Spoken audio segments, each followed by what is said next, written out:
Yes, it's true. Lawmaker wants New Hampshire to declare independence, to secede from the Union. This is an interesting story. I live in New Hampshire, so even though it may not be my normal kind of story that I cover on this channel, I just thought it was interesting as someone who lives up here. I thought I would share this with all of you. And in case you're wondering, why would people in New Hampshire even consider this? I would say, first of all, most people in New Hampshire aren't thinking this way. I don't believe that's true. But New Hampshire is a unique state. We are more independent-minded than maybe a lot of other states. And actually, our motto in New Hampshire is live, free, or die. Or as I like to say, live, freeze, and die. But it is actually technically live, free, or die. And so that kind of shows you that New Hampshire is a place where we value independence, the idea of living free. Even our government here is a lot more hands-off and a smaller form of government than other places. So, for example, we don't have a state income tax in New Hampshire, which really blows people's minds that could even be possible. But it's true, we don't have state income tax in New Hampshire. A lot of you probably already knew that, but not everybody does, and it just shows you kind of the mentality. So when you have groups like this one here that kind of I think is behind this whole push, it's the Free State Movement or the Free State Organization. People, from what I've read from different parts of the country, will actually move to New Hampshire because of the kind of state that we are. We're lower population. We have just kind of a certain mindset here that maybe makes it easier for them to push these types of things. Now, another question is, how seriously should you take this? I have to be honest, whenever I read something like this, I kind of laugh because I think, I mean, how is this even possible? But let me read for you a little bit about this so you see what's actually going on here. It says, a New Hampshire lawmaker is pushing for a referendum asking the state's voters if they want to secede from the United States. So what they're really trying to do here is put something out there for the voters to vote on. It says State Representative Mike Sylvia, a Belmont Republican, said he has filed a proposed constitutional amendment that would ask voters in the 2022 midterm elections to break ties with Washington, D.C. and become a separate nation state. So we would have I guess the country of New Hampshire instead of just the state. It'd be a nation state. In an interview, Sylvia said he filed the measure in response to the federal government's actions to prevent spread of the coronavirus, including the U.S. Centers for Disease Control and Prevention's eviction ban, and more recently, President Joe Biden's mandate requiring federal workers to get vaccinated. There are hundreds of examples of the federal government overstepping its authority, he told the Center Square. Enough is enough. We should put this before the voters to decide. He said while secession would likely mean loss of federal funding and other support from Washington, there would also be benefits for New Hampshire's residents, such as not having to pay a federal income tax. New Hampshire has no state income tax. Well, yeah, I think while there would be the advantage of not paying federal income tax, there definitely would be a loss of benefits, as it says here. You know, things like the armed force protection of New Hampshire. I just don't know how that would work if you weren't actually part of the Union. He says, we are a donor state that pays out more in federal income taxes than we get back, Sylvia said. So I think the complaint here is that New Hampshire is actually giving more than it's getting. However, from what I understand, New Hampshire is one of the wealthier states in the United States. Now, I'm not saying I'm in favor of a strongly centralized government, but I think that the point is you do have to look at the big picture when it comes to how the federal government distributes funds. It says, if cleared for the ballot, the referendum would read, New Hampshire peaceably declares independence from the United States and immediately proceeds as a sovereign nation. All other references to the United States in this Constitution, state statutes, and regulations are nullified. Yeah, that would be a pretty big deal, and I don't know, even if New Hampshire citizens, even if this got on the ballot somehow and New Hampshire citizens said, yeah, we want to secede, which I really don't think that would happen. But even if it did, I just don't understand how this could actually be implemented. I'm not sure what they would do, you know, in terms of, it would just be such a mess here, politically speaking. So it's interesting that anybody would even think this is a good idea. But it says the long shot proposal, which was filed with the Office of Legislative Services, would need to be considered in the next legislative session that gets underway in January. So I believe that the proposal is going to be considered in the legislature in January. To make it on the ballot, the measure would need to be approved by a 60% vote in the GOP-controlled House and Senate before it could be put before voters in the 2022 elections. So it's possible, they're saying here, maybe a long shot, but it's possible that we in New Hampshire in 2022, next year, could be voting on whether we want to secede from the Union. What's interesting here, the next sentence says, under state law, it would not require approval from Republican Governor Chris Sununu. So in our state, the governor doesn't even have to approve this, which shows you the kind of political structure we have here, just kind of how loose and hands-off it is. And finally, it says the move is backed by a conservative group called Liberty Bloc, which says New Hampshire voters haven't had the chance to reevaluate their relationship with the federal government in hundreds of years. So this is one of these groups. I talked about the Free State movement. This is called Liberty Bloc, which apparently is behind this particular move. But I was looking on Twitter here at the Free State Twitter account. It says, and they were retweeting this, I believe, or they were posting someone else's tweet. Alert, the Republicans have filed articles of secession in the New Hampshire Legislature, currently LSR 2022-2243. This is what is happening in our state secession. This is your Free Staters, and this is what your Free Staters and Republicans are doing, I think is what that meant to say. So how serious is this? Well, there are actually articles of secession that have been filed. The article I was reading from the Laconia Daily Sun said that it is a long shot, but it could possibly, I guess, be put on the ballot.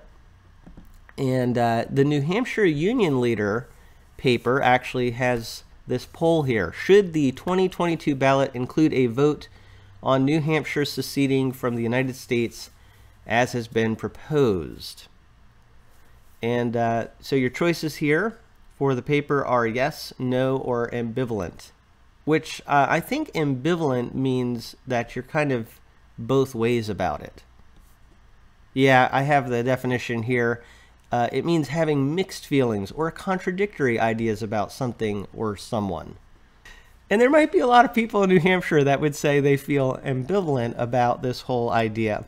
So I will publicly declare right now that I am not in favor I am not in favor of New Hampshire seceding from the United States Union. But I will say that I kind of understand the sentiment here, and something that I was thinking about when it comes to the structure of our government is that there is a balance in our system between a centralized federal government and also these different states that are in the United States and their governments.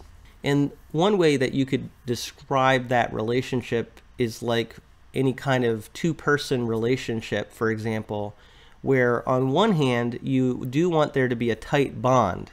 You want them to have influence over each other. I mean, if they really care about each other, they're going to have influence over each other. There's a unity there between these two people. On the other hand, there are relationships that you could think of that you would describe as controlling. I think you know what I'm talking about, where there's one person who's absolutely trying to control everything the other person does, and that's considered a very problematic very unhealthy, toxic kind of a situation. And I think that can happen even in a country like ours, where if it does get too centralized, it does feel overly controlling to these different states. Because the thing that we always have to keep in mind, I know a lot of people today say we just want to have one country. We don't even want to think much about states. And some people want to get rid of the Electoral College, for example, in the presidential elections. But I think the idea of states is still important. We are called the United States, and states are different. You have different locations, different areas that people live in where the environment is very different and the way that you live is very different. The types of jobs that you have are very different. The economies are different in their own way. And so because of that, you have to keep in mind that different states and people in those states are going to have different prerogatives, different things that are very important to them that may not be important in another state. And the reality is you wouldn't want, for example, some rural state in the middle of the country to be dictating everything that the states on the coast are doing, but you wouldn't want it vice versa either. And so that's why you do have to have a balance. A centralized government is important for unity. And by the way, that brings up something else that I did want to bring out in this whole situation. We have actually had an attempt at secession in the United States, a very serious attempt that took place. And I was reading how it says here the most famous example of the various attempts at secession was in the mid-1800s when 11 states in the South attempted to leave the Union, prompting the Civil War. Following the war, in 1869, the Supreme Court ruled that it was illegal for states to secede from the United States, which shows you that, yes, you do need to have a very unified system, and ultimately it was decided that you really can't just decide to secede from the United States. So that's important to keep in mind with this whole thing. Even if it somehow got on the ballot in New Hampshire and New Hampshire decided to secede, it would actually be, according to this, illegal for New Hampshire to do so. But getting back to what I'm talking about with this balance that you need to maintain, I really believe that this kind of a situation does indicate, it does kind of really speak to the times that we're in right now, because we are kind of in this time, I think everybody senses it, of the pulling at the seams of different things happening in our culture and even around the world. And I really believe that when people have this sense that things are unstable and they almost feel like things are really falling apart, they tend to overcompensate. It's kind of like if someone is driving a vehicle, and maybe you've seen this happen where, you know, they start to veer off this way for some reason, or something happens and they're going too far one way. They might overcompensate and pull too far the other way, which can actually make the problem even worse. So you have to be careful about overcorrecting. And so my ultimate feeling on this situation, that I think it's a bit of an overcorrection, even though I understand the sentiment, and even to some degree I agree with the sentiment that we probably are overly centralized right now, and it does feel a bit controlling. It can feel very controlling the way that things are being implemented in our country right now, at least from the perspective of people who are United States citizens. I realize other countries have different systems of government, and they may not think of the United States as being controlling at all, but this is, and again, I live in the state where our motto is live free or die. So we definitely value that sense of give us our independence, our freedom. One other thing, though, I will say with all of this, as far as that overcorrecting, is I think that spills over into a lot of areas in our life where we have to really be careful about overcorrection. And I think this is something we have to remember, especially in times like this where there's a lot of instability. We see things sometimes to our perspective going in a certain direction, and that is a bad thing, and we do need to stand for things, but we have to be careful that maybe at times we are overcorrecting, and we could actually end up with other problems if we go too far the other way. And I'm not speaking really to one specific issue. It's really just something for us to keep in mind as a principle. Just remember in your life that if you feel out of control, there might be that tendency to overcorrect and end up causing another problem, an unintended consequence, by trying to correct the problem that you feel needs to be addressed. Now, there are times where things do get drastic. There are even times where war happens and may be necessary. And so, yeah, that's sadly a part of the human condition and the reality that we live in a fallen world. But I think in times like these, where we just feel a sense of instability, I do see that there is that tendency to what I would call overcorrect, react too strongly. We need to take a step back, think about things, and say, what's the wisest course of action? Anyway, I thought that was an interesting story that I would share with all of you. I'll keep you posted if anything happens. If we do decide to secede, I will definitely let you know that I'm now in my own country doing these videos. But I also thought it was just an interesting topic in general to think about. How do we look at situations and how do we deal with them? And the reality that the tendency that we may have to overcorrect. So those are just some of my thoughts I wanted to share. I'd love to hear your thoughts in the comment section below. But thank you so much for taking some time to look at this subject with me from a fresh perspective.